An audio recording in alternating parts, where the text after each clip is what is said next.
اول ما البطاطس بتاعتي استوت بالشكل ده وكمان كان فيها شويه من الصوص، يعني مش صينيه اللحمه بالبطاطس دي خطيره جدا جدا، ومهما نعملها مش بنشبع منها.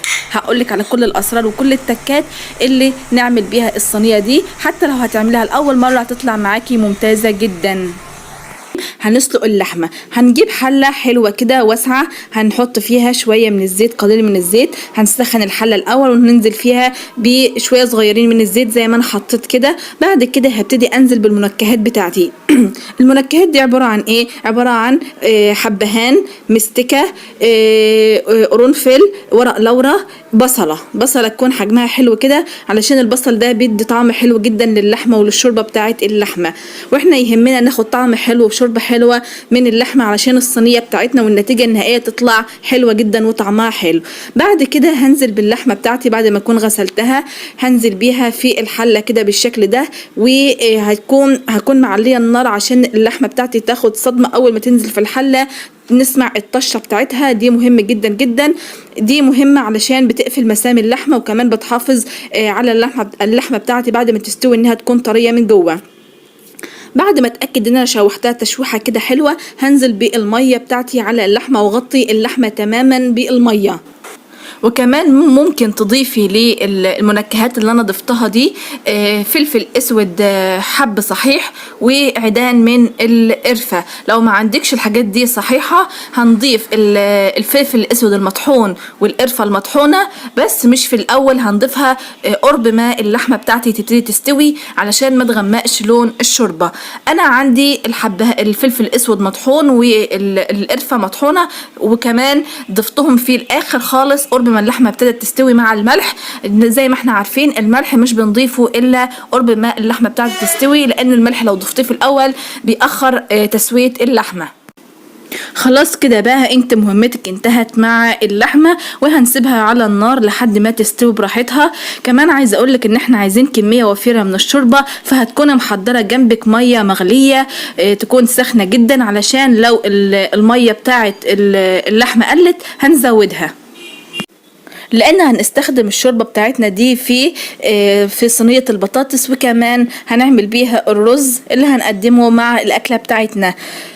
في الفتره دي هنبتدي نجهز مكونات صينيه البطاطس. تعالوا مع بعض نشوف المكونات.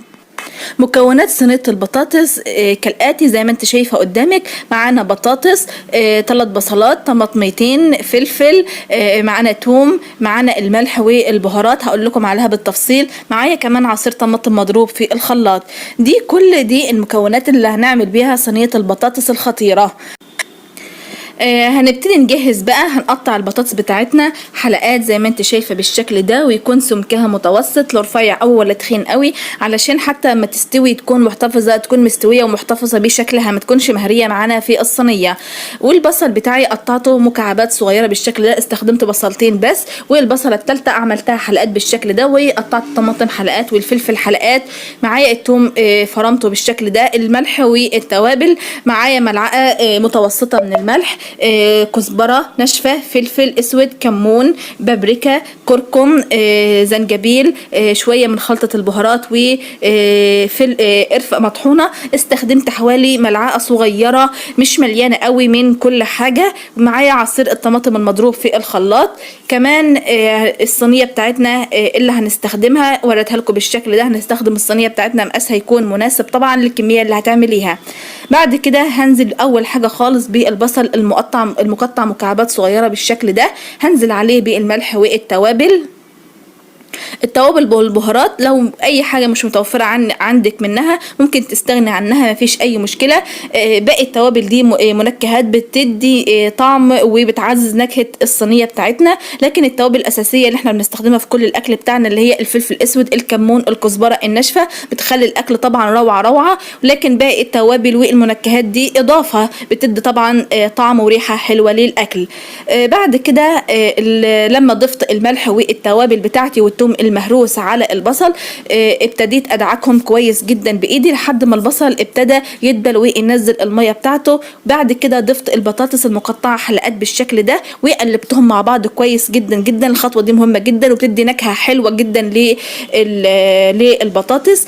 كمان اول ما تخلصي اللحمه بتاعتك وتحطيها على النار هتبتدي تجهزي الصينيه وتسيبي بقى البصل مع البطاطس ده على جنب لحد ما اللحمه بتاعتك تبتدي تستوي.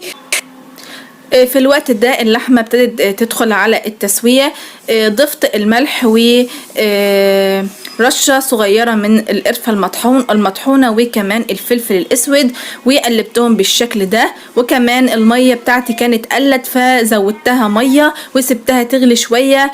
اللحمة بتاعتي خلاص استوت وبقت تمام. طلعتها كده من الشوربة من الحلة كده في الصينية على طول زي ما انت شايفة بالشكل ده.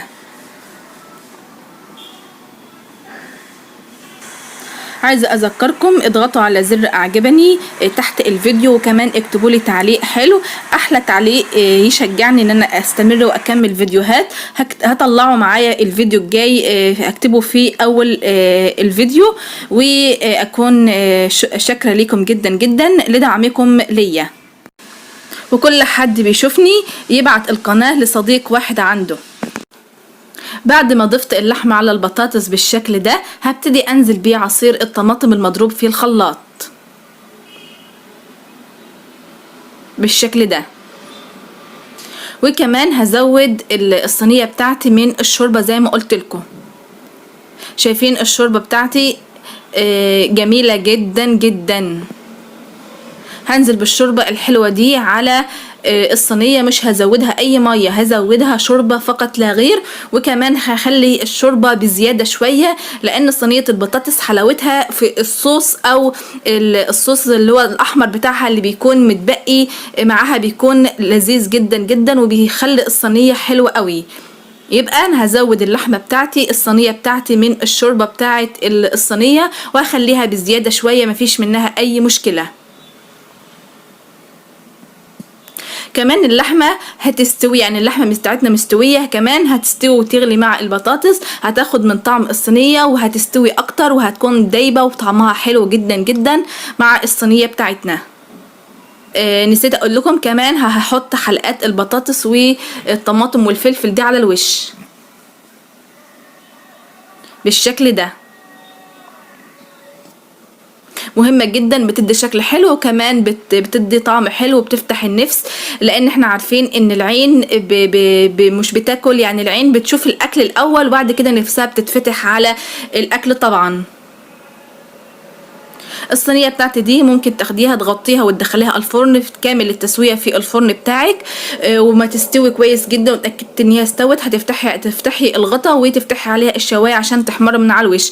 التسويه التانية هتسويها على البوتاجاز زي ما انا عملت كده. انا سويتها كامل التسويه بتاعتها على البوتاجاز لحد ما البطاطس بتاعتي استوت لان اللحمه بتاعتنا طبعا مستويه ناشفه فيها شويه من الصوص بالشكل ده. دخلتها تحت الشوايه عشان تاخد الوش بتاعها النهائي وتحمر.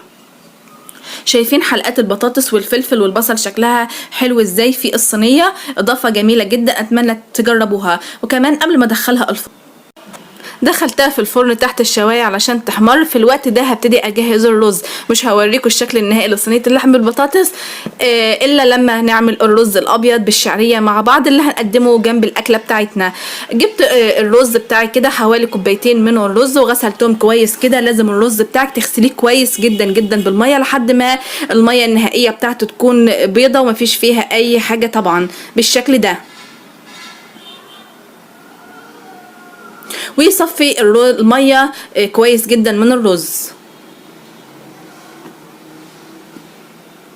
هكون بقى هجيب الحله بتاعتي هحطها على النار بالشكل ده. هضيف فيها حوالي ملعقه كبيره من الزيت. اول ما الزيت يسخن هبتدي انزل بنص كوب من الشعريه.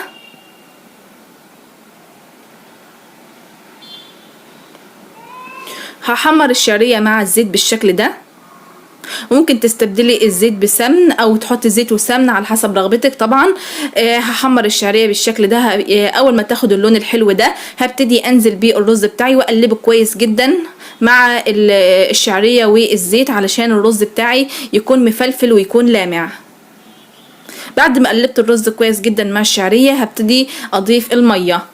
هما كوبايتين رز عليهم كوبايتين ميه، وكل رز على حسب، في رز بيتشرب ميه اكتر من التاني.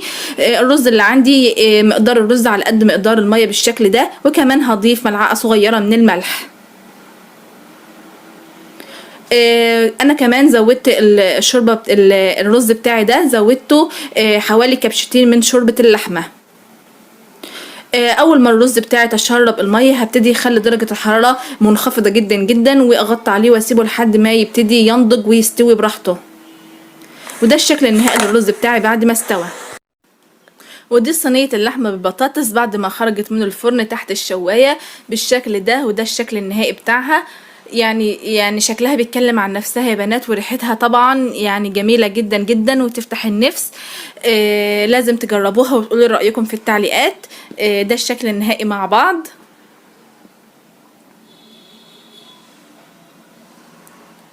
ما تنسوش تضغطوا على زر اعجبني، وكمان ما تنسوش تبعتوا الفيديو ده لاصحابكم، وشيروا القناة بينكم وبين بعض علشان القناة تنتشر وتوصل لاكبر عدد من الناس، لان القناة لسه حاليا مش معروفة نهائي.